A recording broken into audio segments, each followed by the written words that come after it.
بسم اللہ الرحمن الرحیم الحمد للہ رب العالمین وبہ نستعین وهو المعین والصلاة والسلام علی سید الانبیاء والمرسلین سیدنا ونبینا وشفیع ذنوبنا وطبیب قلوبنا ابی القاسم محمد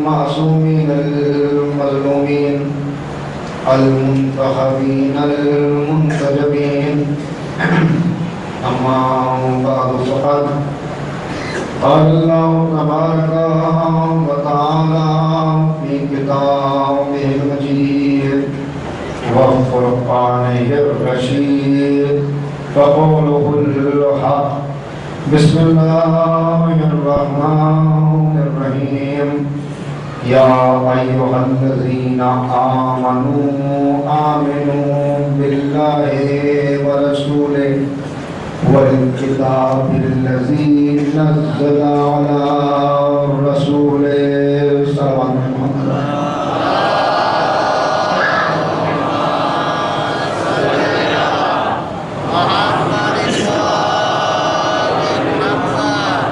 بزرگان محترم و نوجوانان عزیز، قرآن حکیم کی یہ نورانی اور ربانی آیت کریمہ کہ جس میں صاحبان ایمان سے مطالبہ کیا جا رہا ہے کہ اے ایمان لانے والو ایمان لے آؤ، اس کے ضمن میں ہماری گفتگو جاری ہے۔ اور اب تک جو باتیں میں نے آپ کو خدمت میں عرض کی، اگرچہ اس سے بہت زیادہ باتیں آ جانی چاہیے تھیں، مگر تنگی وقت دامنگیر ہو جاتی ہے، لہٰذا بہت سی باتیں رہ جاتی ہیں۔ میں براہ راست اپنی گفتگو کا آغاز کروں کہ دو چیزیں ایسی ہیں جو اہل بیت کا قرۂ امتیاز رہی اور اہل بیت کے چاہنے والوں کا سرمایہ افتخار ہونا چاہیے۔ ایک جس کی بنیاد پر اہل بیت ہر دور میں ممتاز رہے، وہ ہے علم کی بنیاد پر، اور دوسری چیز جو بغیر علم کے آتی نہیں، وہ ہے شجاعت۔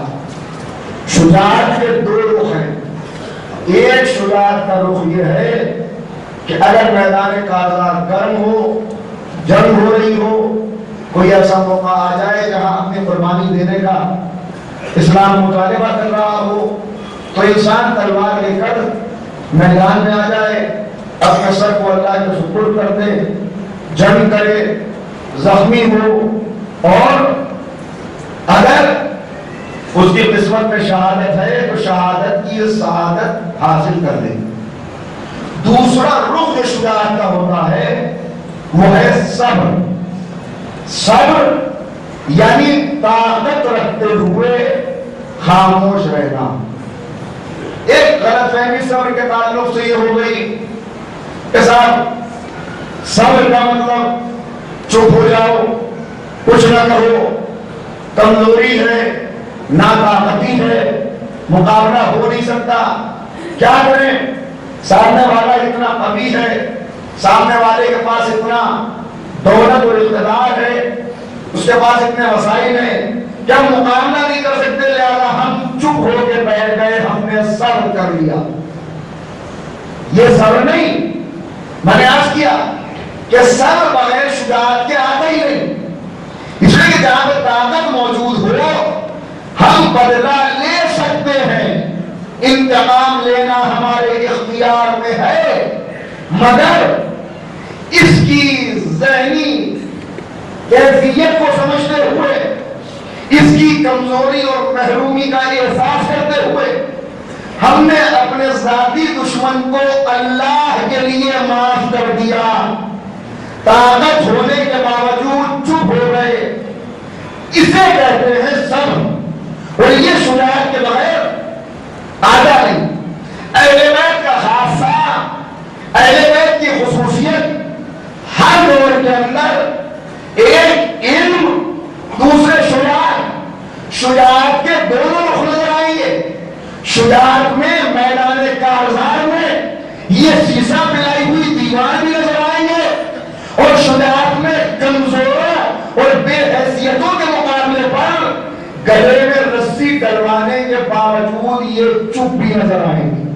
اس لیے اس وقت اللہ کی یہی رضا ہے، یہی مصلحت ہے، یہ ہے شجاعت۔ کوئی کہیں پہ کھل جائے، پانی مل نہیں رہا، پیاسے ہیں، لہذا پیاسے رہ کے دنیا سے چلے گئے، یہ شجاعت نہیں ہے۔ انگلی کے اشارے میں یہ طاقت ہے کہ اگر چاہیں تو فرات بہتی ہوئی خیموں میں آ جائے، پھر بھی پیاسے ہیں۔ یہ ہے شجاعت، یہ ہے صبر کا صحیح مفہوم۔ اگر ذرا سا لبوں کو جنبش دے دیں، آسمان میں بادل گھرا ہے، مگر آزمائش کی منزل میں یہ اختیار رکھتے ہوئے بھی چپ ہیں، یہ ہے صبر، جو شجاعت کے بغیر ہوتا نہیں۔ اگر چاہیں ذرا سا اشارہ کریں، آگے ہوئے تیر واپس دشمن کی طرف چلے جائیں، مگر بچوں کی شہادت بھی قبول کر لیتے ہیں، اس اختیار کا استعمال نہیں کرتے۔ تو یہ صاحب اختیار کی خاموشی یہ صبر کہلاتی ہے۔ اور میں نے عرض کیا یہ صبر شجاعت کے بغیر نہیں آتا۔ شجاعت ہوگی تو جب ضرورت ہوگی اپنے سر کو ہتھیلی پر رکھ کے میدان کارزار میں نظر آئے گا۔ جب شجاعت ہوگی اور اللہ کی مرضی نہیں ہوگی تلوار اٹھائی جائے، سارے مظالم کے باوجود چپ ہو جائے گا۔ ایک ہے ابو الوفا شیرازی، شیراز کے طالب، ان کے اوپر کوئی مصیبت پڑ گئی، گرفتار کر لیے گئے، بے جرم و خطا تھے، تھانے کے اندر ڈال دیے گئے۔ توسل کیا، مولائے منتقیان حضرت علی سے توسل کیا، یا علی میری مدد فرمائیے، میں بے جرم و خطا ہوں۔ ایک زمانہ گزر گیا، خاصا عرصہ ہو گیا، مگر آزادی نصیب نہیں ہوئی۔ ایک دن نہ جانے کیا خیال آیا، رسول اللہ سے توسل کیا۔ ان میں سے کسی سے بھی آپ توسل کریں، معصوم ہونے کے اعتبار سے سب کے اختیارات برابر ہیں، اللہ نے اختیارات دیے ہیں، درجے الگ الگ ہے، رسول اللہ کا درجہ کچھ اور ہے، مولا کائنات کا کچھ اور ہے، اس کے بعد معصومین کا، لیکن اختیارات جس سے چاہے توسل کریے، جس سے چاہے مانگیے۔ بہرحال چند دن گزرے، پریشانی دور ہو گئی، لیکن رسول اللہ خواب میں تشریف لائے، کہا صبح میں تجھے رہا کر دیا جائے گا، مگر اتنا بتا، توجہ، اتنا بتا کہ جب تو نے پہلے علی سے توسل کیا تھا تو پھر نام علی کا ورد چھوڑ کر مجھے کیوں پکارا؟ آ گیا مدد کے لیے، مدد کر دی، مگر مجھے کیوں پکارا؟ یہ خاموش ہو گئے، کچھ جواب نہیں دے پائے، کیا عرض کروں اللہ کے رسول کا بتا؟ جب دل میں ایک ایسا خیال آ گیا تھا کہ اب زبان پہ لاتے کو بھی شرم آتی ہے، کہا میرے دل میں جو خیال آیا جب کافی دن ہو گئے علی کا نام لیتے ہوئے، مدد مانگتے ہوئے، توسل کرتے ہوئے، استغاثہ کرتے ہوئے، تو خیال یہ ہوا کہ جو اپنے اپنے گلے کی رسی نہ نکال سکا وہ میری مدد کیا کرے گا؟ یہ خیال آ گیا، آپ زبان پہ لاتے ہوئے بھی شرم آ رہی ہے۔ ایک مرتبہ پیغمبر سے جب ناز ہوئے، کہا سن، وہ تو اللہ کی رضا تھی اور مجھ سے کیا ہوا وعدہ تھا، ورنہ اس دنیا میں وہ ہاتھ نہیں بنا جو علی کے گلے میں رسی ڈال سکتا۔ یہ صبر، ایک صلوات مل کے محمد و آل محمد پہ تو آواز کرو۔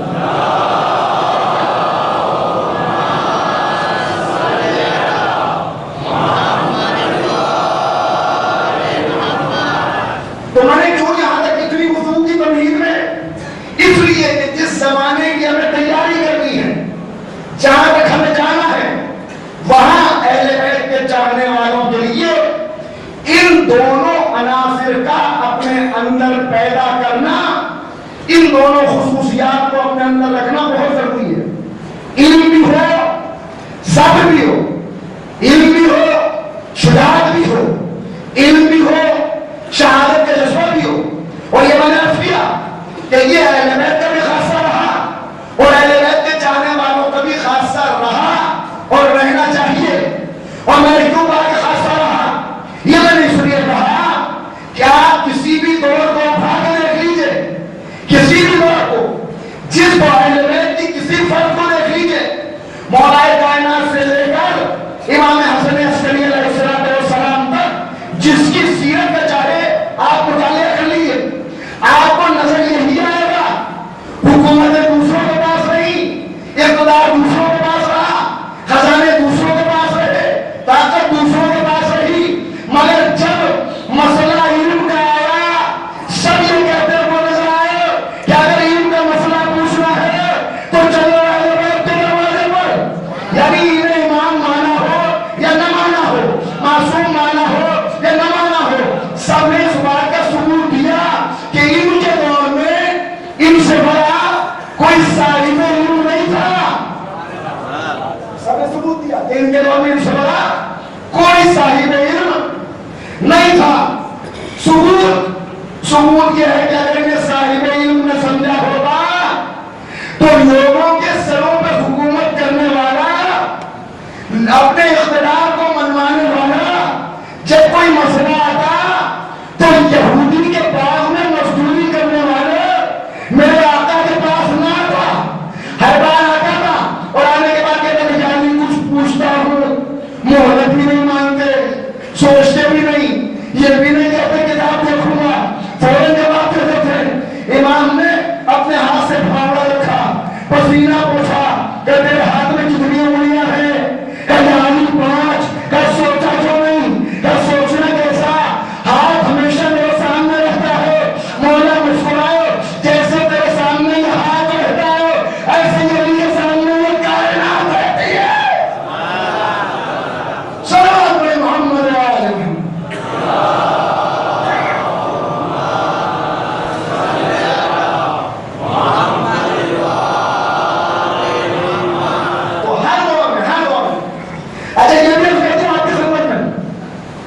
کہ دنیا نے مولا کائنات سے سب کچھ چھیننے کی کوشش کی، اقتدار چھین لیا، خزانہ چھین لیا، عہدہ چھین لیا، منصب چھین لیا، باپ چھین لیا، مگر 2 چیزیں ایسی ہیں جو کوئی علی سے لے نہ سکا. کوشش بہت کی مگر 2 چیزیں کوئی علی سے لے نہ سکا. کون سی وہ؟ اب بھرپور توجہ چاہتا ہوں، بڑی احمد کو آغاز کر رہا ہوں. کون سی 2 چیزیں علی سے نہیں کر سکی؟ ایک ذوالفقار، دوسرا منبر. کوشش بہت کی لینے کی مگر زمانہ لے نہیں سکا. وجہ جانتے ہیں؟ وجہ یہ ہے کہ منبر علم چاہتا ہے، ذوالفقار بازو چاہتی ہے. کے لیے علم چاہیے، ذوالفقار کے لیے بازو چاہیے، ہر ایک سے نہیں ہوتی. تو یہ دونوں چیزیں ورثہ اہل بیت کے چاہنے والوں میں بھی ہونا چاہیے. لیکن اور میں نے عرض کر کے علم کون سا؟ ایک وہ علم ہے جو آپ کو ڈگری دے رہا ہے، ایک وہ علم ہے جو آپ کو منصب دے رہا ہے، ایک وہ علم ہے جو آپ کو دنیاوی ترقی دے رہا ہے. روکا نہیں اسلام نے اسے، روکا اس لیے نہیں کہ جو تقسیم آج ہم نے کر دی ہے، دنیاوی علم، یہ دینی علم، یہ ہماری کی ہوئی تقسیم ہے. ہماری کی ہوئی تقسیم کیوں آئی ہے؟ ہماری کی ہوئی تقسیم اس لیے ہے کہ علم اگر اپنے مقصد کو یاد رکھتے ہوئے اگر علم حاصل کیا جائے تو ہر علم دینی علم ہے، کوئی علم دنیاوی علم نہیں. مثلا اس کا انحصار ہوتا ہے نیت کے اوپر. کوئی صاحب اس لیے قم گئے، نجف گئے، مشہد مقدس گئے، کس لیے گئے؟ اس لیے گئے کہ میں جب واپس آؤں گا لوگ میری نالین سیدھی کریں گے، میری عزت کریں گے، میرے احترام میں کھڑے ہو جائیں گے. باوجود اس کے کہ یہ علم قرآن و حدیث کا علم ہے، یہ دنیاوی علم بن گیا. اس لیے کہ مقصد تھا اس کے ذریعے سے دنیا حاصل کرنا، ایک طالب علم نے اس لیے تیاری کی رات بھر میتھس پڑھ رہا ہے، سائنس پڑھ رہا ہے، تیاری کر رہا ہے، مقصد کیا ہے؟ کا مقصد یہ ہے کہ میں ڈاکٹر بن جاؤں. کیا کروں گے؟ کا ڈاکٹر بننے کے بعد ایمان کے مشن کو آگے بڑھاؤں گا، اہل بیت کی تحریک کو آگے بڑھاؤں گا، انہوں نے جو خدمت کی تعلیم دی اس خدمت کو کروں گا. اب یہ جو پوری رات جاگ رہا ہے، آپ سچ مانیے کہ اللہ یہاں موجود ہے، آپ حضرات صاحبان فہم ہیں، آپ سچ جانیے یہ پوری رات اس کا جاگنا، یہ پوری رات اس کا فرق کٹانی کرنا اور کتابوں کو پڑھنا نمازیں شب کم نہیں ہے. اس لیے کہ نیت یہ ہے کہ جب امام آئیں گے تو امام کے چاہنے والوں کی خدمت کر کے امام کی نصرت تفریح انجام. تو کیا ہوتا ہے؟ سب ہوتا ہے نیت کے اوپر، انحصار کس چیز پہ؟ انحصار انسان کی نیت پر. اب کیسے ہم مدد کر سکتے ہیں؟ میں نے عرض کیا اپنے آپ کو ہمیں تیار کرنا ہے. یہ دو چیزیں دل کے اندر رہیں. ایک حصول علم کا جذبہ، دوسرے شجاعت. اور شجاعت کا لازمی نتیجہ ہے تمنائے شہادت. تمنائے گھبرائے تو نہیں، تھک تو نہیں گئے، پریشان تو نہیں ہوئے. ذرا سا آگے لے کے چلو، بتاؤں آپ کو کیا ہے لازمی نتیجہ؟ تمنائے شہادت. علامہ اقبال کہہ رہے ہیں شہادت ہے مطلوب و مقصود مومن، نہ مال غنیمت نہ کشور کشائی. انسان کے لیے، مومن کے لیے جب وہ میدان جنگ میں جاتا ہے تو سچی تمنا تمنائے شہادت ہے. اگر مال غنیمت کی فکر مل جائے، اگر کشور کشائی یعنی تخت مل جائے گا، اقتدار ملے گا، میرا بھی بڑی پوزیشن ہوگی، اس لیے کہہ رہا ہے. تو اگر میدان جنگ میں لڑتا ہوا مر بھی جائے تو دنیا کی نظر میں شہید ہو سکتا ہے، اسلام کی نظر میں شہید نہیں ہے. تمنا اس کی کیا ہو؟ تمنا مال غنیمت نہ ہو، حصول اقتدار نہ ہو. تمنا ہو دفاع اسلام، تمنا ہو دفاع رسالت. پر یہی فرق تھا میدان احد میں آنے والوں میں کہ کچھ وہ تھے جن کا مقصد ہی یہ تھا کہ ہم جنگ کریں گے. جو نے کرنا اس لیے بولا تھا کہ ہم آئیں گے، جنگ کریں گے، مال غنیمت حاصل ہوگا، مال غنیمت ملے گا، پوزیشن ہوگی زمانے کے اندر، عزت ہوگی، اسلام ترقی کر جائے گا، ہمیں کوئی بڑا عہدہ مل جائے گا. اور ایک دوسرے جن کا ہر لمحے ہر وقت تمنا جن کی رہی شہادت، جن کی تمنا شہادت رہی. اور توجہ سنیے گا یہاں سے دیکھا، جن کی تمنا شہادت رہی انہیں اسلام نے بھی ایک لمحے کے لیے فراموش نہیں کیا. اگر وہاں شہادت کی تمنا لے کے گئے تھے تو اب جب واقعات ظہور بیان کیے، اب جب ناصران کی فہرست بنائی، تھا وہ میدان احد، ظہور ہے اس کے سینکڑوں سال کے بعد، مگر سینکڑوں سال کے بعد ہونے والے ظہور میں بھی ان کا خیال رکھا گیا جنہوں نے بدر و احد کے اندر سچی قربانیاں پیش کی. سچی قربانی نام سنا ہوں آپ کو، حضرت ابو دجانہ انصاری. ابو دجانہ کون ہے؟ ابو دجانہ وہ ہے کہ امام آنے کے بعد، یہاں سے بہت توجہ رکھیے گا، امام آنے کے بعد اس پورے گروہ کو 313 حصوں میں تقسیم کریں گے. یہ ملکی تقسیم، یہ سرحدیں، یہ سب ختم ہو جائیں گے 313 حصوں میں. اور ان تین کے تو ہم سنتے 313 کی تعداد، اور اس کے بعد گھبرا جاتے ہیں.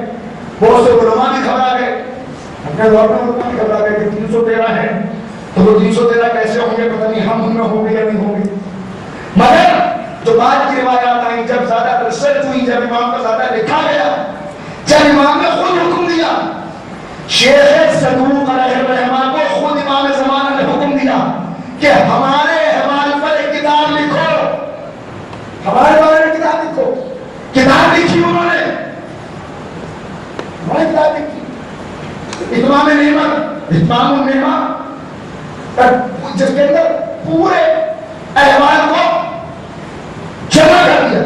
ایمان کیا ہے معلوم ہو تو جب پتا چلا تب جو چیزیں سامنے آئیں اس کا خلاصہ ہے 2-3 منٹ میں عرض کر دوں اور پھر واپس آپ کو وقت میں لے کے چلوں گا کہ کس خدمت کی وجہ سے یہ جذبہ ملا کسے ابو دجانہ انصاری کو.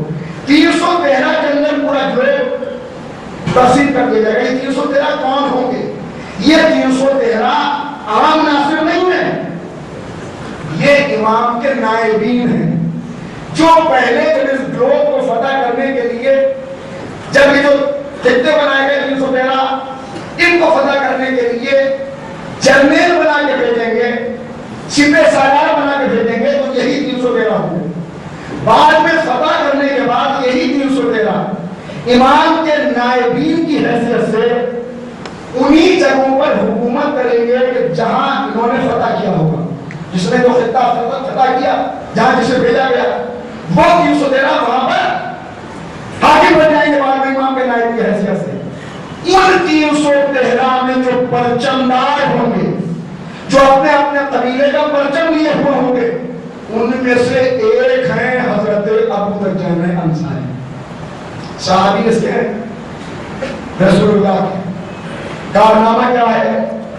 جنگ احد میں سچا جذبہ خدمت, پیغمبر کی خدمت میں میں نے اس کی واقعی شجاعت کا مظاہرہ, جسے واقعی شجاعت کہتے ہیں, وہ کیا ہے؟ کبھی صدر میں نظر آئے گی اور کبھی تلوار چلانے میں نظر آئے گی. یہ واقعی شجاعت کا مظاہرہ جنگ احد میں بہت کم افراد نے کیا. اب تھوڑا سا آپ کو دکھاتا ہوں اور مجھ سے بتایا گیا کہ اس مجلس کو بھی میدان احد کہا جاتا تھا کبھی ہے. میدان احد نہ کہیے تھے اس لیے کہ میدان احد وہ ہے جہاں پہ پیغمبر کو مارتے رہتے ہیں اور واپس نہیں جاتے. یہ مجلس ہوا ہے کہ جہاں پہ صرف نام لیا جاتا ہے, تو اس نام کی کشش یہ ہے کہ جہاں جہاں پہ مجمع ہوتا ہے کھینچا چلا آتا ہے حسین کے نام کی اوپر. مگر کیا خصوصیت تھی وہاں پر؟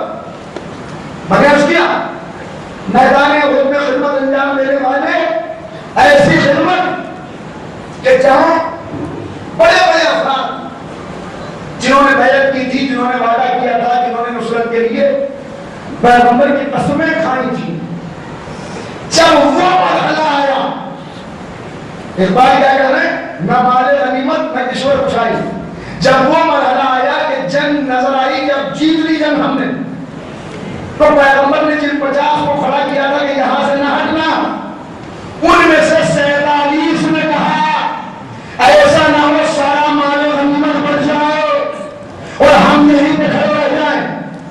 3 نے کہا, 3 شہید ہوئے وہاں پر کہ کچھ بھی ہو جائے پیغمبر کا حکم ہے, ہم اپنی جگہ سے نہیں ہٹیں گے, اس لیے کہ ہم نے جنگ میں حصہ مال غنیمت کے لیے نہیں لیا, ہم نے اپنی جان دینے کے لیے لیا.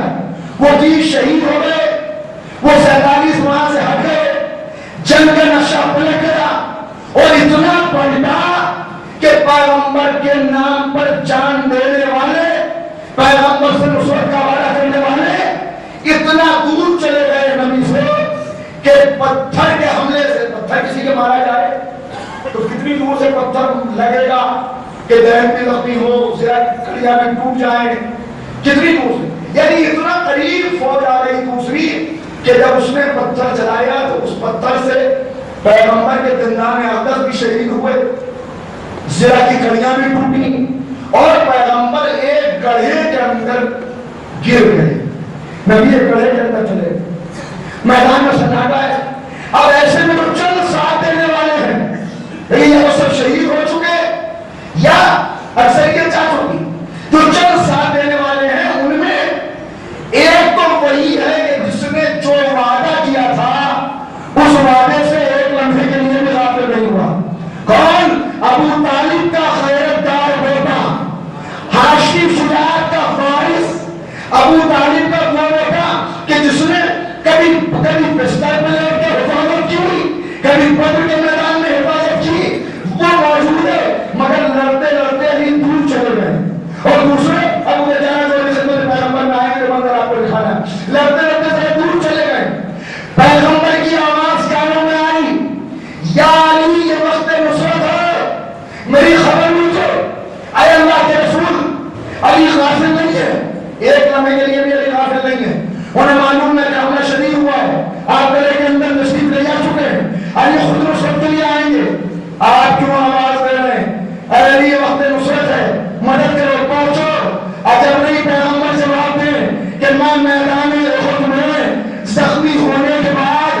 علی کو پکار کے بتا رہا ہوں کہ یا علی مدد کہنا بدعت نہیں ہے، رسول اللہ کی سنت ہے۔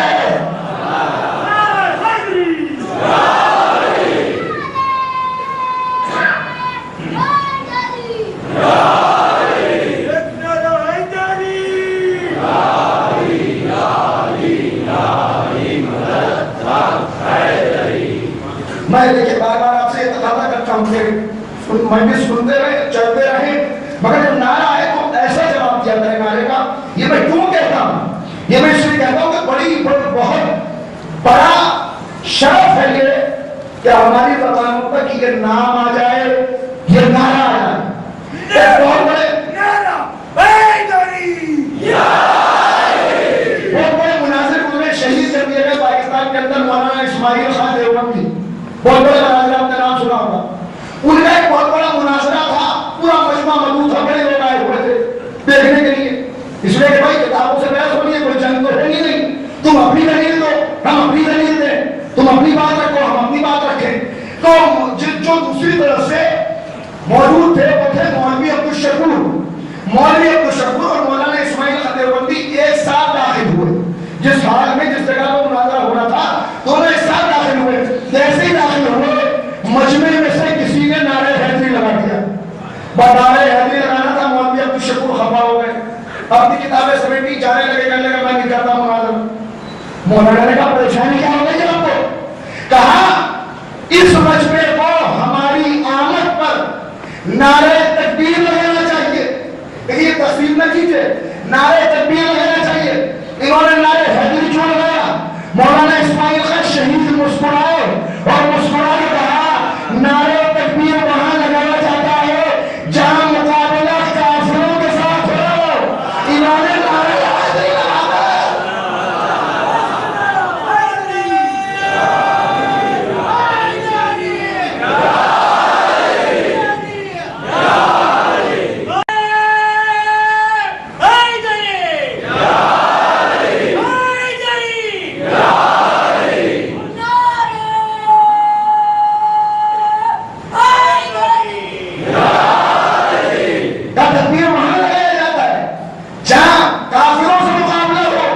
انہوں نے نعرہ حیدری لگا کر تمہارا احترام کیا ہے، نہیں توجہ فرمائی، تمہارا احترام کیا کا کیا مطلب؟ مولانا نے سر جھکا کے کہا تم لاکھ ہمیں کافر کافر کہتے رہو، مگر یہ نعرہ حیدری لگا کے بتا رہے کہ جس نے نبی کا کلمہ پڑھ لیا ہم ہمیشہ اسے مسلمان سمجھتے، کبھی کافر نہیں سمجھتے۔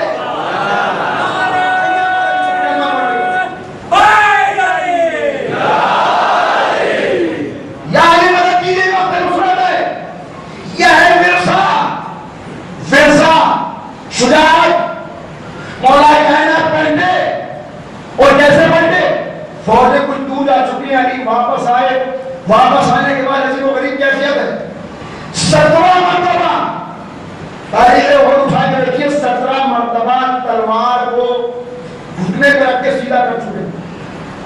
اتنی جنگ کی علی نے، اتنی جنگ کی کہ تلوار ٹیڑھی ہو جاتی تھی، گھٹنے پہ رکھ کے سیدھی کرتے تھے، پھر مصروف لگا ہو جاتا۔ واپس آئے دیکھا پیغمبر گڑے کے اندر اور کائنات پورے گڑے کے اندر، نبی کو بازوؤں پر اٹھایا، جو دور چلے گئے تو انہیں آواز دی کہ یہ آپ کے نانا غلط ہے، لیکن کسی نے غلط کر دیا، پیغمبر خیوس شہید ہو گئے، اپنے بازوؤں پر بلند کر کے پکارے، پیغمبر شہید نہیں ہوئے، یہ ہے محمد، یہ ہے محمد، یہ ہے محمد، یہ اللہ رسول کو اتنی پسند آئی کہ شاید اسی دن فیصلہ کر لیا آج تم نے مجھے بازوؤں پر اٹھایا ہے، قدیر کے منبر سے میں تجھے بازوؤں پر اٹھا۔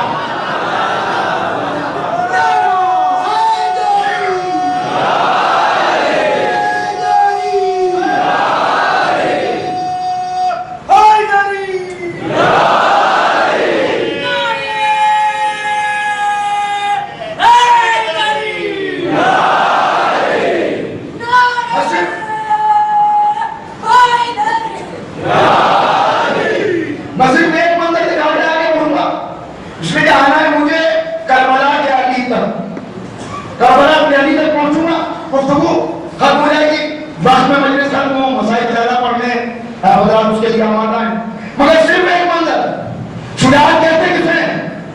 کیا بتایا؟ مومن کا مقصود، مومن کا مطلوب میدان جنگ کے اندر شہادت ہونی چاہیے.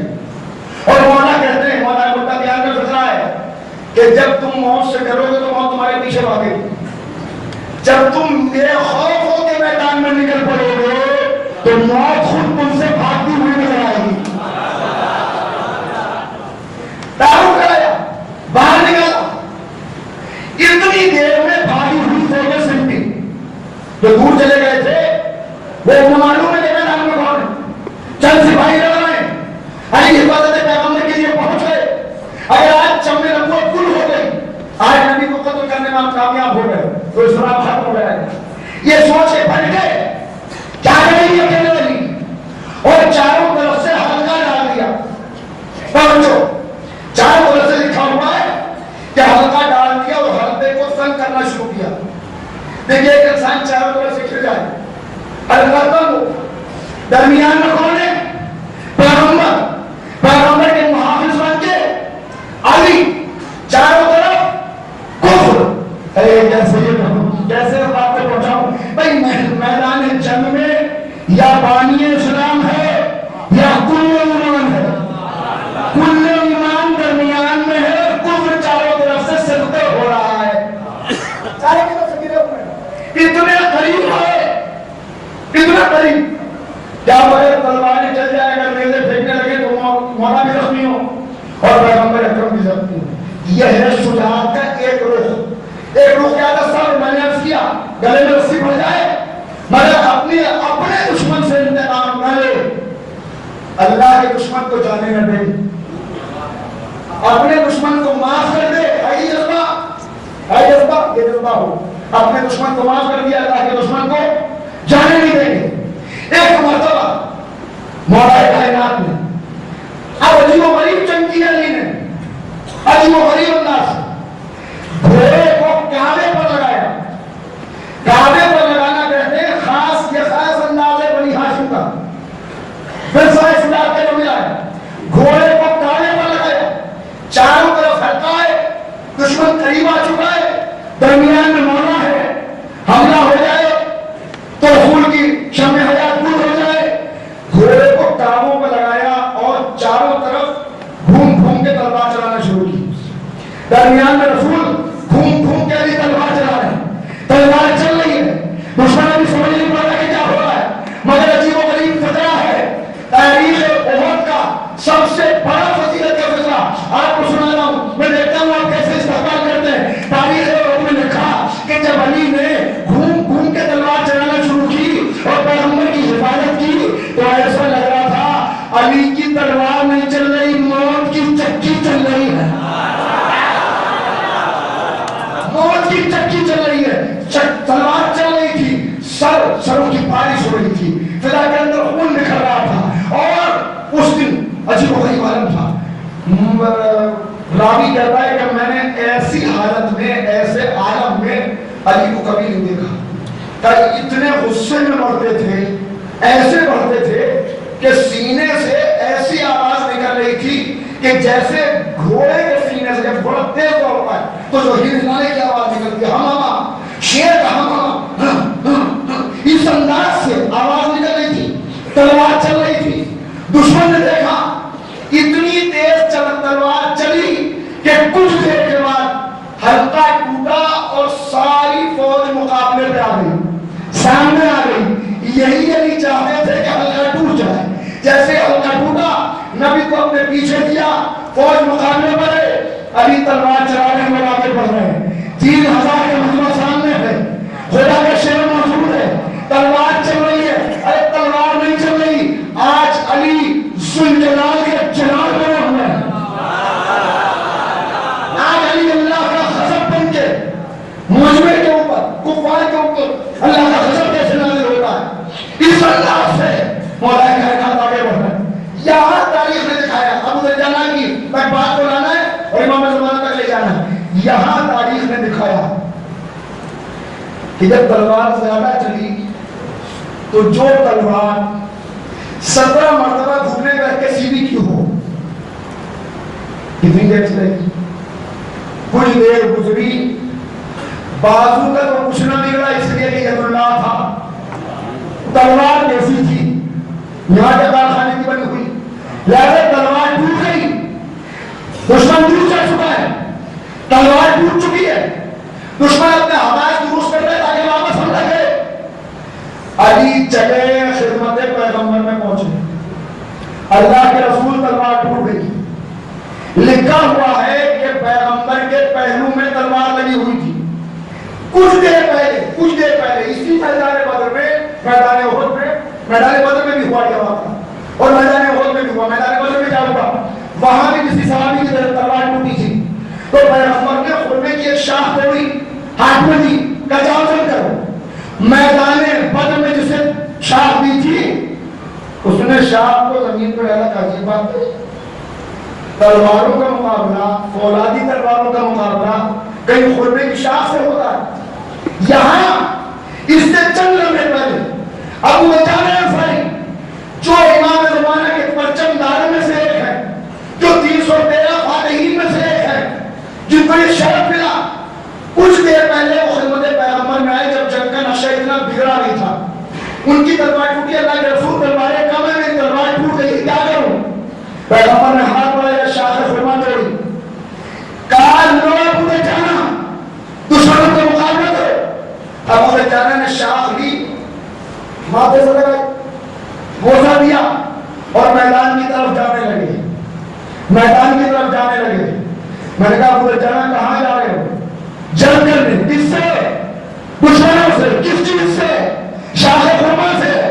ارے میں ابو دجانہ سلام کروں، فولادی تلواروں کے مقابلے میں یہ شاخ خرما کیا کرو گی؟ اجب نہیں اجب ابو دجانہ جواب دے، خاموش ہو جا بے ادب، تو یہ دیکھ رہا ہے کہ کیا دیا، میں دیکھ رہا ہوں کہ کس نے دیا۔ یہ میں نے جملہ کہہ دیا، میں نے آپ تک بات پوری پہنچانا چاہتا ہوں۔ ابو دجانہ نے میدان احد میں جو فکر دی، ابو دجانہ نے فکر دی، جنگ یمامہ میں شہید ہوئے، بڑے صحابی ہیں، مولا کائنات کے ایسے صحابی، رسول کے ایسے صحابی کہ جنہیں یہ شرف ملا کہ جب خدمت امام زمانہ میں جو 8 لوگ سب سے پہلے پہنچیں گے، ان میں یہ ابو دجانہ ہوں گے۔ مالک اشتر کے ساتھ ابو دجانہ خدمت امام میں پہنچیں گے۔ ایک مالک اشتر ہوں گے، ایک ابو دجانہ ہوں گے، اور جو صاحب ہوں گے ان میں سے آج نہیں کرنا، ورنہ میں مکمل نہیں کر پاؤں گا، بات انہیں چھوڑ رہا ہوں۔ کیا کہا؟ تو دیکھ رہا ہے کس نے دیا، تو دیکھ رہا ہے کیا دیا، میں دیکھ رہا ہوں کس نے دیا۔ خدا کی قسم اگر ابو دجانہ کی اس فکر کو ہر مسلمان نے سمجھ لیا ہوتا تو کوئی جھگڑا نہ ہوتا۔ جب پیغمبر نے خدیجہ کا منبر سجایا تو دنیا دیکھ رہی تھی کیا دیا، یہ کوئی نہیں دیکھ رہا تھا کس نے دیا۔ علی کو ہمارے سلام مسلط کر رہے ہیں، نعوذ باللہ، یہ بھی دیکھ رہے کہ دینے والا کون ہے، تعارف کرانے والا کون ہے۔ میں نے اسی لیے کہا تھا کل، ایک طرح عصمت رسول سمجھ میں آئے، عصمت علی خدمت میں آئے، اور یہاں جو اہم بات آپ کی خدمت میں کرنا ہے، اس کے آنے سے پہلے تمہیداً 4 جملے اور سن لیجیے، پھر اصل بات کہا جاؤں۔ کیا ہوا؟ علی آ کے کھڑے ہوئے، پیغمبر کے پہلو میں بھی تلوار ہے، نبی زخمی بھی ہے، مجمع بھی پلٹ رہا ہے، آگے کہتے ہیں اللہ کے رسول تلوار ٹوٹ گئی، یا رسول اللہ پہلو میں لگی ہوئی تلوار دے دیجئے، یا رسول اللہ دنیا یہ سمجھتی ہے رسول تلوار لے کے نہیں جاتے تھے، نہیں، ہر جنگ کے اندر پیغمبر اسلحہ سجا کے نکلتے تھے۔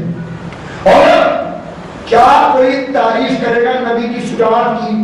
جو نہج البلاغہ میں میرے مولا نے جملہ کہا، مولا کہتے ہیں کوئی سا بھی میدان جنگ ہو جو دشمن کے سب سے زیادہ قریب ہوتا تھا اس بہادر کا نام محمد تھا۔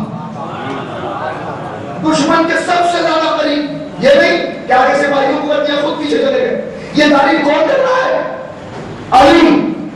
علی بتا رہے ہیں نبی کی شجاعت کیا ہے۔ علی کے علاوہ کوئی بتا بھی نہیں سکتا، اس لیے کہ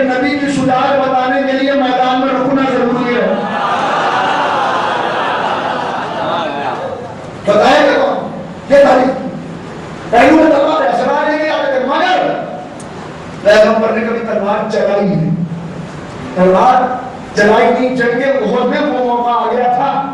اب میں کیا خود میں باتیں اتنی بیان کرنا چاہتا ہوں. وہ موقع آ گیا تھا ایک، اس سے پہلے علی نے حفاظت کی، ایک اور سے جس نے حفاظت کی ہے وہ مرد نہیں تھا بھائی. وہ بھی ہے کہ جو امام کے ناصروں میں جس کا نام ہے کہ پہنچے گی، اس کا نام ہے نصیبہ.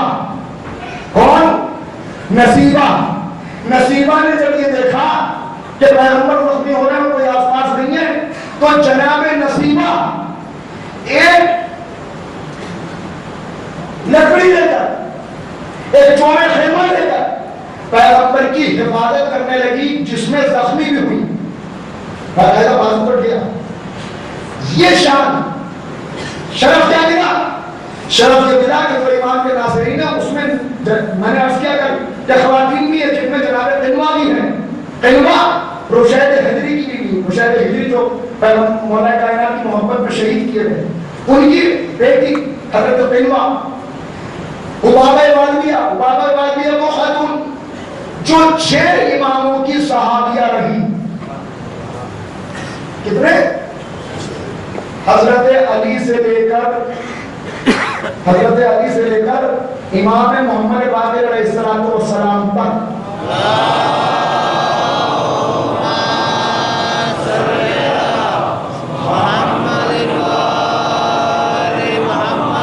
اگر آپ اتنے آہستہ سے تھکی ہوئی کی صلوات پڑھیں گے تو میرے لیے تو آگے بڑھنا میرا حوصلے نہیں بس ہو جائیں گے.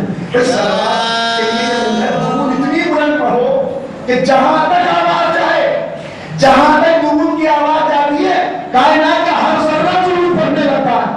پورا صلوات پڑھو.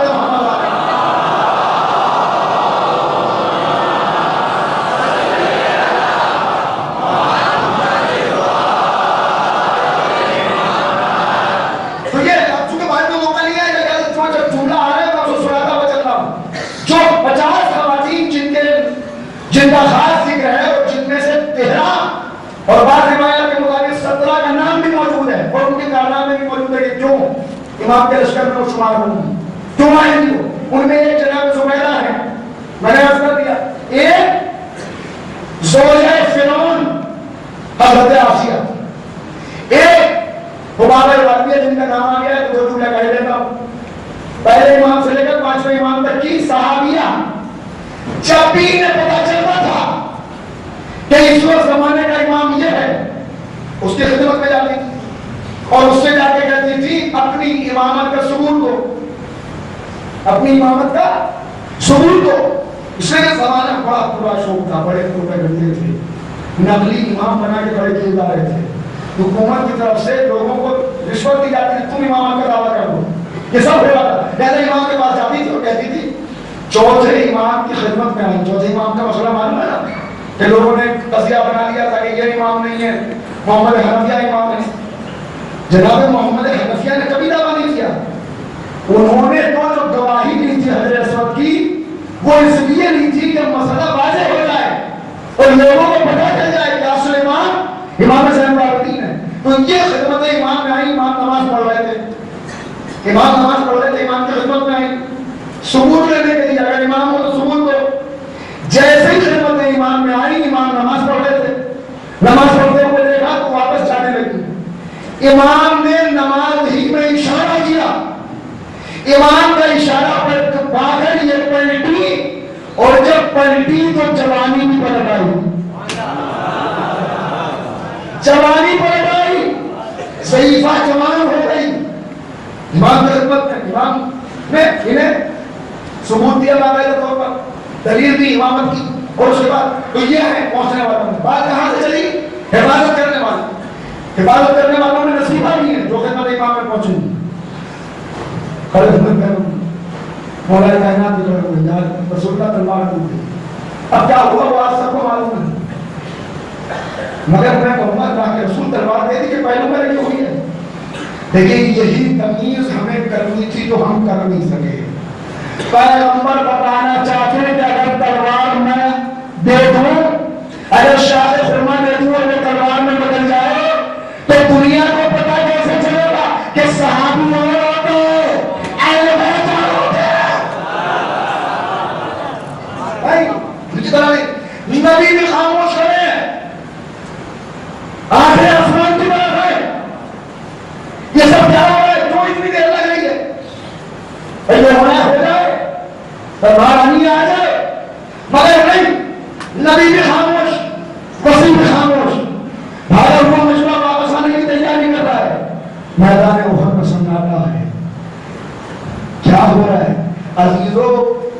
قرآن کی آیتیں نازل ہوتی ہیں مگر آیت نازل ہونے کے لیے شان نزول چاہیے، شان نزول چاہیے تب نازل ہوگی۔ جو ہمیشہ آیت لے کے آتا ہے، جو آیت لے کے آتا ہے، جو کتابیں لے کے آتا ہے، جو صحیفے لے کے آتا ہے، پہلی مرتبہ تاریخ میں اسے ایک تلوار لے کے آنا ہے۔ میں ہاتھوں کو جوڑ کے کہوں گا، اے جبرائیل سچ بتانا، صاحب کتاب بہت سے ہوئے مگر کیا علی کے علاوہ کوئی صاحب ذوالفقار بھی ہوا؟ تلوار لے کے آؤ، کس انداز سے آیا کہتے ہیں صاحب تھوڑا سا ٹائم بہت لگاتے ہیں، فضائل بہت پڑھتے ہیں، فضائل بہت پڑھتے ہیں۔ یہ تقسیم نہ کیے خدا، یہ تقسیم نہ کیے۔ فضائل زینت ہے، زینت پیغمبر نے فرمایا زینت تو اپنی وجہ رکھو۔ ایک ایسی گفتگو ہونی چاہیے جس میں فضائل بھی آئیں، جس میں پیغامات بھی ہوں، جس میں تربیت کے اصول بھی ہوں، ساری چیزیں پہنچ جائیں۔ فضائل آج حسن تمہیں نہیں پڑا بلکہ صرف لے کے نہیں آئے، منبر ہوا پہ بیٹھ کے جبرائیل نے علی کے فضائل پڑھے، کرسی نور کے بیٹھ پہ بیٹھ کے اعلان کیا لا فتح الا علی۔ کیا کہا؟ نہ علی جیسا کوئی مرد، نہ علی جیسا کوئی مرد، نہ ذوالفقار جیسی کوئی تلوار۔ اب پھر بول رہا ہوں، کس نے کہا؟ نہ علی جیسا کوئی مرد، نہ ذوالفقار جیسی کوئی تلوار۔ میں اگر یہاں سے یہ کہوں کہ نہ علی جیسا کوئی مرد، یا کسی کی تعریف میں یہ کہوں کہ بھائی انہیں پہچانیے، انہیں دیکھیے، ان جیسا کوئی دوسرا مرد نہیں ہے، تو آپ کہیں گے بڑے آئیں گے۔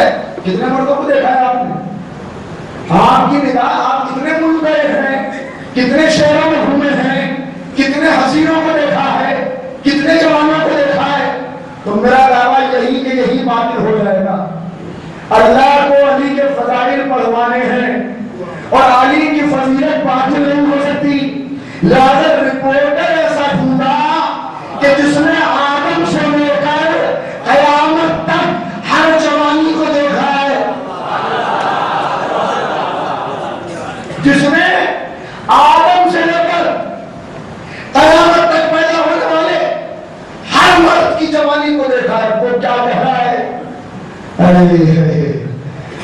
آدم جوان تھے، نوح جوان تھے، سب پہ جوانیاں تھی کسی وقت میں، ابراہیم جوان تھے، یوسف جوان تھے، سب کی جوانیاں دیکھی ہیں، مگر سب کی جوانیاں دیکھ کے یہ اعلان کر رہا ہوں، نہ علی جیسا کوئی مرد ہے، نہ ذوالفقار جیسی کوئی تلوار ہے۔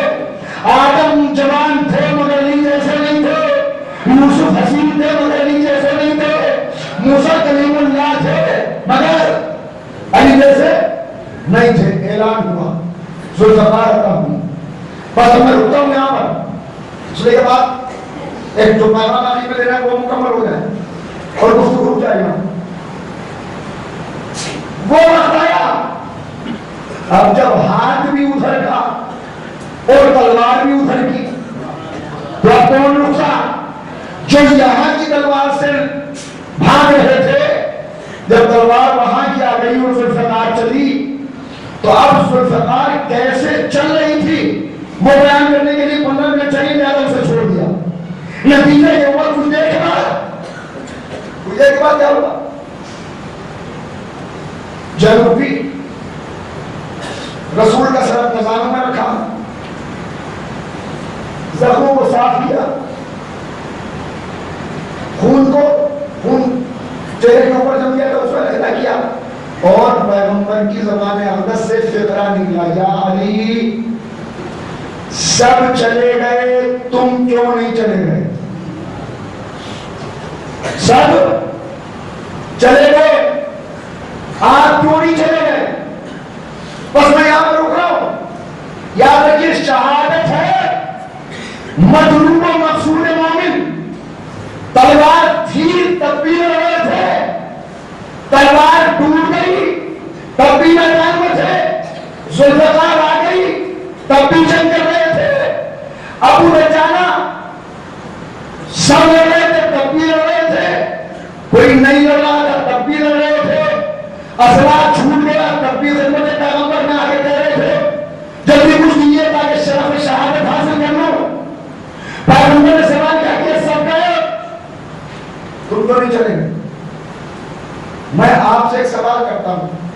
انصاف سے اپنے دلوں پر ہاتھ رکھ کے فیصلہ کیجیے.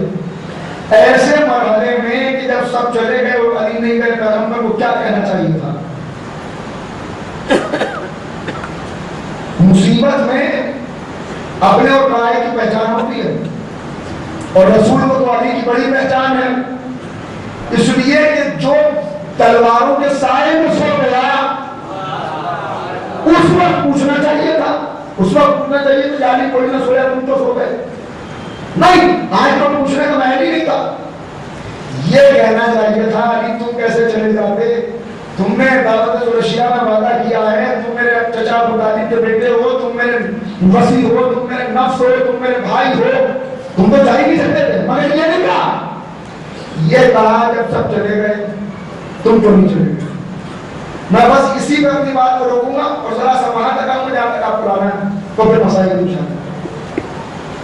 عزیزو، نبی نے کیا سوال کیا؟ اگر اسے سمجھنا ہے تو علی کے جواب کو دیکھیے. اگر اسے سمجھنا ہے نبی نے کیا پوچھا تو علی کے جواب کو دیکھیے. علی نے کیا کہا؟ کیا کہا؟ یا رسول اللہ، کیا ایمان لانے کے بعد کافر ہو جاتا؟ نبی نے یہ نہیں پوچھا کہ علی تم کیوں نہیں ہو. نبی نے میدان احد میں جانے والوں کے لیے علی سے فتویٰ مانگا. اے میرے علم کے وارث، اے میری شجاعت کے وارث، اے میرے بھائی، سب چلے گئے تم. علی نے کہا ایمان لانے کے بعد. پیغمبر مسکرائے.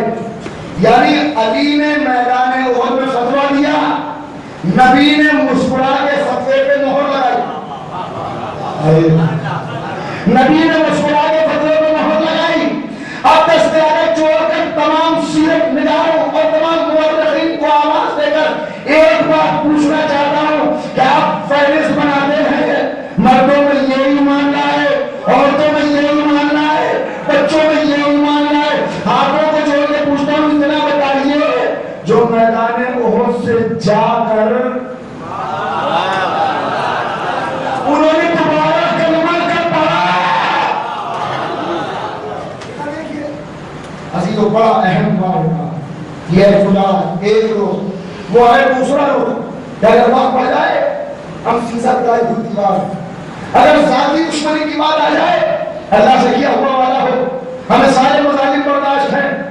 اگر ضرورت کے لیے، ضرورت کھانے کے لیے وقت پہنچے ہو جائے تو اب ساری رات شوق شہادت میں جاگ رہے. یہ جذبہ جب تک نہ ہوگا، یہ جذبہ یہ ہے نصرت کا جذبہ. 105 سال پہلے کا ہندا، بس میں جا کر روکوں گا آپ کی گفتگو. یا آخری بات، 105 سال پہلے کا ہندا، علامہ ہندی کا وطن، وہاں ایک عاشق امام زمانہ رہتا ہے. دن اور رات. اب ذرا ہم اپنے آپ کو دیکھیں اور اس عاشق کو دیکھیں اور دیکھیں کیا کیا صفات ہیں، تاکہ اگر کچھ ہمارے اندر خامیاں اور کمیاں ہیں. دیکھیں، سب سے پہلی بات تو یہ ہے کہ جو کمی ہو اس کا اعتراف کیا جائے. اس لیے کہ مریض اگر یہی کہتا رہے کہ میں صحت مند ہوں تو اسے کبھی شفا نہیں ملے گی. پہلے ضروری ہے کہ اپنے مرض کو مانے اور کسی ایسے طبیب تک جائے جو مرض کا علاج کر سکے. اگر یہی کہتا ہے کہ مجھے تو کچھ ہی نہیں، شفا ملے گی کہاں سے؟ تو پہلی بات 105 سال پہلے کا ہندا ہے. ایک شخص ہے، تاجر رہتا ہے، جو تجارت کرتا ہے، مگر دن اور رات اس کی ایک دعا ہے، مولا آپ تشریف لے جائیے، آپ تشریف لے آئیے، آپ ضرور کر لیجیے. یہ جو میں تجارت کر رہا ہوں، کب تک تجارت کرتا رہا؟ زندگی گزارنے کے لیے کچھ نہ کچھ کرنا، اس لیے تجارت کر رہا ہوں. مگر آپ کا انتظار ہے آپ آ جائیں جلدی سے، یہ مشغلہ ختم ہو، پھر آپ جو حکم دیں میں آپ کی خدمت میں آ جاؤں. یہ جذبہ ہمارے اندر ہے. اگر آج امام آ کے پکاریں کہ آؤ میں آ گیا، میں نے ضرور کیا. میں اپنے آپ سے سوال کروں، میں فوراً چل پڑوں گا؟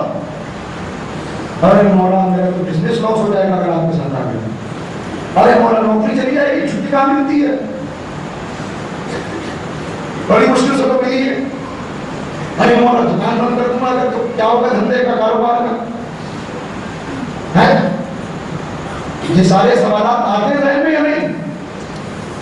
کیا کہہ رہے ہیں مولا ایک چھوٹی سی خدمت کے لیے اگر ہم کام کو معین کر دیا جائے, ہم سے کہا جائے صاحب آپ کو یہ کام کرنا ہے کہ روز آ کے امام بارگاہ میں چلا جلانا ہے, کسی کو یہ خوش قسمتی مل جائے. مجھے بھائی میں یہاں اپنے جیسوں کی بات کر رہا ہوں, مجھ جیسا آدمی ہوگا تو 4-5 بجے کہے گا ہمیں کوئی کام ہی نہیں رہ گیا ہے, ہمیں کوئی کام ہی نہیں رہے گا, ہمیں اپنا کوئی کام ہی نہیں ہے. تو ابھی ہمیں یہ بھی پتہ نہیں کہ ہمارا اپنا کام کیا ہے. اگر سارے کام ہمارے اپنے ہیں تو دین کی خدمت کس کا کام ہے, مسجد میں چلا دینا کس کا کام ہے, دین کے پیغام کو آگے بڑھانا کس کا کام ہے. نہیں, جذبہ یہ ہو کہ میرا اصل کام آپ کا انتظار, میرا اصل کام آپ کا استقبال, میرا اصل کام آپ کے لیے تیار ہونا, مگر آپ کے آنے میں تاخیر ہے اور زندہ رہنے کے لیے کچھ نہ کچھ کرنا ہے. لہذا کاروبار کر رہا ہوں, دکان کھولے ہوئے ہوں, نوکری کر رہا ہوں, یہ سب کچھ اس لیے کر رہا ہوں کہ کچھ نہ کچھ کرنا ہے. جیسے ہی آپ آئیں گے مقصد پورا ہو جائے گا, دکان بند کر دوں گا, تجارت کو چھوڑ دوں گا, بس آپ کی آواز پر نکل پڑوں گا. جب یہ جذبہ پیدا ہو جائے گا تو یقین جانیے اس جذبہ پیدا ہو جانے کے بعد ہمارے اجل کہنے میں دیر ہو سکتی ہے, امام کے آنے میں دیر نہیں ہو سکتی. اب یہ جذبہ دن بھر تجارت کرتا ہے, بڑا مصروف رہتا ہے, ہر تھوڑی دیر کے بعد اٹھتے بیٹھتے پہلو بدلتے ہوئے یا صاحب زمان یا صاحب. اور جب رات آتی ہے رات, تو رات میں شہر سے نکلتا ہے, ریگستان میں آ کے بیٹھ جاتا ہے, اور جیسے کوئی خیالی بات کرتا ہے کسی سے, ایسے ہی ریگستان میں آ کے بیٹھ جاتا ہے. اور جیسے مولا سامنے بیٹھے ہوئے ہیں, کہہ رہا مولا آج اس وقت اٹھا تھا, وہاں سے نکلا, یہ کام کیا, یہ وقت کیا, یہ چیزیں انجام دی, آج اتنا نفع ہوا, آج اتنے لوگوں کی مدد کی, آج فلاں جگہ کے حالات ایسے تھے مولا. اور اس کے بعد کہتا ہے مولا دن بھر گزر گیا مگر آپ کا دیدار آج بھی نہیں ہوا, آپ کا دیدار آج بھی نہیں ہوا, آپ کو آج بھی نہیں دیکھ سکا. سارے اپنا پورا دن بیان کرنے کے بعد کہتا ہے مولا آپ کو آج بھی نہیں دیکھا, آپ کا دیدار آج بھی نہیں ہوا. آئیے نا مولا زیارت کرا دیجیے. روز کا معمول, روز کا طریقہ, روز بلا نانا جاتا ہے. پورے دن جیسے کوئی غلام اپنے آقا کی خدمت میں جا کے بتاتا ہے کہ میں نے کیا کیا, اس طرح سے بیان کرتا ہے. وہ پھر کہتا ہے مولا آپ آج بھی ایک محروم رہ گئے, میں آج بھی محروم رہ گیا, آپ نہیں آئے. ہر روز کا یہ طریقہ ہے. میں نے عرض کیا آسان نہیں ہے, ایک چراغ جلانے کا کام مل جائے انسان پریشان ہو جاتا ہے. نام سناؤں آپ کو اپنے ذہنوں میں محفوظ کرنا. شیخ حسین شمع, شیخ حسین شمع نام ہے ان کا. شیخ حسین 50 سال تک ہر دن روزہ امام حسین پہ جا کے شمع جلائیں گے. اس لیے نام تھا شیخ حسین, کہلائے جانے لگے شیخ حسین شمع, نام کے ساتھ جڑ گیا. 50 سال تک. نتیجہ کیا ہوا؟ نتیجہ یہ ہوا, مسائل میں سنا ہوا, تفصیل یاد دلا دیجیے گا. نتیجہ یہ ہوا کہ باقاعدہ انہیں یہ شرف حاصل ہوا کہ انہوں نے ان کھلی ہوئی آنکھوں سے وہ زمین دھسنے لگی تھی, آدھا ان کا انتخاب علماء نے کیا, یہ 50 سال سے خدمت انجام دے رہے ہیں. یہ نیچے گئے, اصل قبر کی زیارت کی اور سارے شہداء کو دیکھا. سارے شہداء آنے کے بعد یہ کیفیت تھی, مسائل کس دن سناؤں گا, سن لیجیے گا. رہتا ہے ایک دن اس کا اضطراب, اس کی بے چینی پڑ جاتی ہے. کب پڑ جاتی ہے؟ جب کوئی مصیبت آتی ہے شیعوں کو اوپر, تڑپ جاتا ہے. ہم بھی تڑپتے ہیں کیا؟ ہاتھ میں جو ہے مجھے معاف کر دینا, کوئی بات ہو کر دو. ناشتے کی ٹیبل پر بیٹھ کر اخبار پڑھتے ہوئے ٹی وی کے اندر نیوز دیکھتے ہوئے اگر کوئی ایسا منظر آ جاتا ہے جس میں یہ پتا چلتا ہے کہ فلاں جگہ پہ دھماکہ ہوا اور امام کے اتنے چڑھنے والے اتنے شیعہ شہید ہو گئے، عراق میں دھماکہ ہوا، لبنان میں دھماکہ ہوا، افغانستان میں دھماکہ ہوا، اتنے علی والے مارے گئے، ہم کہتے ہیں چینل چینج کرو، یہ تو روز کی خبر ہے۔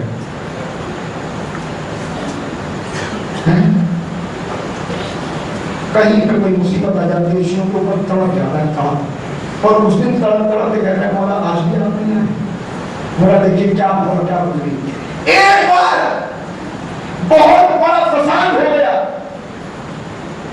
بڑا قتل عام ہوا، بہت قتل عام۔ اس دن جب اسے اطلاع ملی کہ فلاں محلے کے اندر فساد ہوا، بڑا قتل عام ہوا، بڑی خواتین کی بے عزتی ہوئی،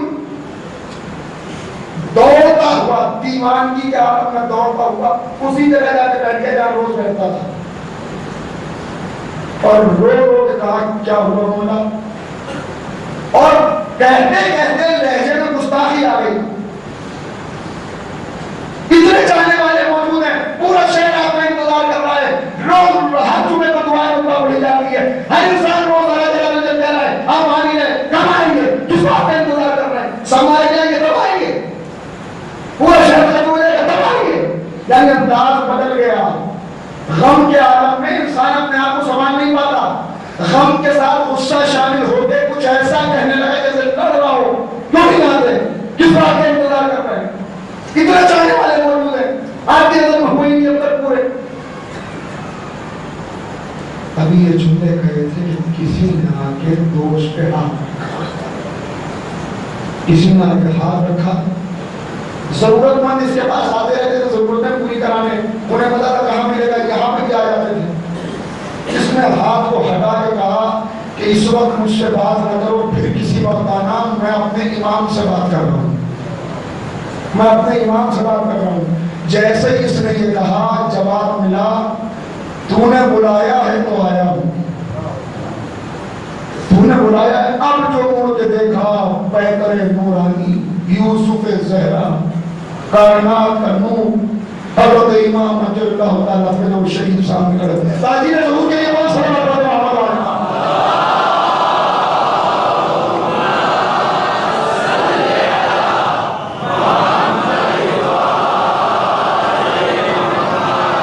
بس میں پڑھ چکا، سنیے۔ اب قدموں میں گر گیا، احساس ہوا کہ میں نے گستاخی کی، قدموں میں گر گیا، ہمارا معاف کر دیجیے گا، عجیب کیفیت ہو گئی تھی دل کی، میں نے نہ جانے کیا کیا کہہ دیا۔ پھر کہا مولانا مگر سچ بتائیے، پورا شہر دن اور رات آپ کے لیے دعائیں کرتا ہے، کتنے مومن یہاں موجود ہیں، آپ کیوں نہیں آ رہے؟ امام نے کہا تیری نظر میں کتنے مومن ہوں گے؟ کہا مولا گینے بھی نہیں جا سکتے، شمار بھی نہیں ہو سکتے۔ کہا میری نظر میں دو ہیں، ایک تو، ایک تیرے محلے کا قصاب، ایک تو، ایک وہ قصاب جو دن بھر گوشت بیچتا ہے، دو ہیں، دوسرا نہیں ہے۔ ہم اتنے اتنے مقدس لوگ موجود ہیں، ایسے ایسے پاکیزہ افراد موجود ہیں۔ امام نے کہا تو نے شکوہ کیا ہے اور تو کہتا ہے کہ موجود ہیں، جا ان میں سے 50 کا انتخاب کر لے۔ جس جگہ کا یہ واقعہ ہے آج بھی وہ جگہ موجود ہے، زیارت گاہ ہے، ہجرا میں لوگ جاتے ہیں، اس مکان کی زیارت کرتے ہیں جہاں جا کر۔ کہا 50 کا انتخاب کر لے اور اپنے مکان میں دعوت دے دے، کہتے امام نے بلایا ہے، تم سب جمع ہو جاؤ تاکہ امام ضرور کریں۔ مولا 50 کا انتخاب کیسے کروں گا؟ اس کا صاحب کا بھی سہارا لے اسے بھی بلا لیں، دونوں مل کے لسٹ بناؤ، فہرست بناؤ، جو بہترین تمہاری نظر میں ہو، مخلص ترین، پاکیزہ ترین، ان میں سے 50 کی فہرست بناؤ، ان کو بلا کے نیچے بٹھانا مکان میں، اور تو 2 بکرے لے کر قصاب سے کہنا 2 بکرے ساتھ لے اور چھت کے اوپر آ گئے، چھت کے اوپر آ کے بیٹھ جانا۔ اب جناب 50 کی فہرست تیار کی گئی، کتنے سارے مومنین جہاں ہوں، ایسے ایسے پاکیزہ لوگ، وہاں 50 کی فہرست تیار کرنا کتنا مشکل تھا۔ فہرست تیار ہوئی 50 کی، دونوں نے مل کر انہیں دعوت دی، انہیں بتایا کہ امام نے فلاں دن آنے کا وعدہ کیا ہے، امام ضرور کریں گے، تمہیں بلایا ہے، مکان کے اندر آؤ۔ اور کیا عالم تھا، وہ 50 افراد جمع ہوئے، رو رو کے دعائیں کر رہے ہیں، رو رو کے کہہ رہے ہیں، کریا کا کیا عالم ہے کہ عجیب و غریب کیفیت ہے، نورانی محفل، ایک روحانی محفل۔ اور جیسا کہ امام نے حکم دیا تھا، اس میں 2 بکرے چھت پہ لا کے باندھ دیے، باقی سب موجود ہیں۔ امام نے فرمایا کہ جب وقت آئے گا تجھے حکم دوں گا۔ وقت آیا، اسے پتا چل گیا کہ امام تشریف لے آئے، مجھے بلا رہے، فوراً اوپر پہنچا، لوگوں سے کہا رکو، امام تشریف لے آئے، مگر ابھی تمہیں جانے کا حکم نہیں ہے، امام نے کہا پہلے میں آؤں۔ پہنچا فوراً خدمت امام نے، جیسے ہی اوپر پہنچا امام نے کہا قصاب کو بھی بلا لے، قصاب کو بھی بلایا۔ امام نے کہا تو نیچے جا کے انتظار کر، کچھ دیر ٹھہر، میں پھر بلاؤں گا۔ قصاب سے کہا ان میں سے ایک بکرا ذبح کر۔ اس نے بکرا ذبح کیا۔ بکرا ذبح کرنا تھا کہ اس کا خون بہتا ہوا نیچے آیا، صحن میں پھیل گیا، مجمع پر سناٹا چھا گیا، خاموشی ہو گئی۔ اس کے بعد حکم ہوا تو بھی آ جا، یہ اوپر گیا، کہا دوسرے بکرے کو ذبح کر دے، دوسرا بکرا ذبح ہوا، پھر پرنالے سے خون گرا، پورے آنگن میں خون پھیل گیا۔ کہا اب جسے تو سب سے زیادہ پاکیزہ سمجھتا ہو اسے بلا لے، جسے سب سے پاکیزہ سمجھتا ہے اسے بلا لے۔ جیسے یہ نیچے آیا، ایک بھی آدمی موجود نہیں تھا، سب جا چکے تھے۔ امام تشریف لائے، کہا دیکھا کیا ایسوں کے بل پہ ہمیں بلانا چاہتا ہے؟ یہ ہے ان کی دعوت، یہ ہے ان کی پکار۔ ایک ذرا سا خون دیکھ کے ڈرے، یاد رکھ ہمارا منصر وہی ہو سکتا ہے جو فائنل ہے ہمارے قدموں میں اپنا خون بہانے کے لیے تیار بنے، جس کے دل میں شہادت کی سچی تمنا نہ ہو وہ ہرگز ناصر امام نہیں ہو سکتا۔ کیسے تمنا پیدا ہوتی ہے، یہ میں اب معذرت چاہتا ہوں، وقت نہیں بچا، یہ کسی دن آپ کو سنا دوں گا کہ کیسے تمنا پیدا کرنے کی کیا کریں۔ ہم سب ایک ہی طرف بڑھ رہے ہیں، ایک ہی راستے کے مسافر ہیں، لہذا سب کو کوشش کرنی ہوگی، ریاضت کرنی ہوگی۔ کل سب سے پہلی چیز جو اس کے لیے ہے وہ ہے اس دنیا کی محبت کو دل سے نکال دو۔ خوب بے دنیا کماؤ، روکا نہیں اسلام نے، دنیا کماؤ، دولت کماؤ، تجارت کرو، مگر یہ دنیا مقصد نہ بن نہیں پائے۔ مقصد دنیا نہ ہو، مقصد انتظار ہو، مقصد ظہور کی تیاری ہو، مقصد امام آپ آئیں گے، سب کچھ اس لیے ہے کہ جب آپ آئیں، میں نے کہا تھا عشق کا تقاضا، گھر بھی تیرا، اولاد بھی تیری، میں بھی تیرا، سب کچھ تیرا۔ کیسا مقصد ہو یہ اگر کسی نے بتایا تو یہ علی اکبر نے بتایا، یہ حضرت علی اکبر نے بتایا۔ کیسے بتایا؟ آپ سن چکے پہلے کی مجلس میں کہ جب کہا کہ بیٹا میں نے یہ خواب دیکھا تو علی اکبر نے کیا کہا، بابا کیا ہم حق پہ نہیں ہیں؟ تو میرے لال ہم حق پہ نہ ہوں گے تو کون ہوگا؟ کہا پھر بابا پھر کیا پرواہ ہے، موت ہم پہ آ پڑے یا ہم موت پہ جا پڑے۔ یہ ہے تمنا شہادت، یہ کب پیدا ہوتی ہے؟ جب پہلے دن کو یہ یقین حاصل ہو جائے کہ ہم حق پہ نہیں۔ شک سب سے بڑی بیماری ہے۔ امام نے جو بلاغہ کے اندر فرماتے ہیں کہ شک کے عالم میں رات بھر جاگ کے عبادت کرنے سے بہتر ہے کہ یقین کے ساتھ چادر اوڑھ کے سو جاؤ۔ سب سے پہلے یہ یقین ہوگی، یقین جب ہم حق پر ہیں تو کیا بابا ہے؟ موت ہم پہ آ پڑے۔ کس شہید کا ذکر کرنے کے لیے آ جاتے ہیں؟ مجھے مسائل پڑھنے کی ضرورت بھی نہیں ہے، اگر یہ تصور پیدا ہو جائے کہ آج حسین کے اگلے کا ماتم کرنا، ابھی تابوت برآمد ہوگا، تابوت برآمد ہوگا، تابوت میں آپ سے جب کہیں کوئی جنازہ اٹھتا ہے نا، جب کہیں کوئی جنازہ اٹھتا ہے تو اعلان کیا جاتا ہے۔ اعلان کیا ہوتا ہے؟ حضرات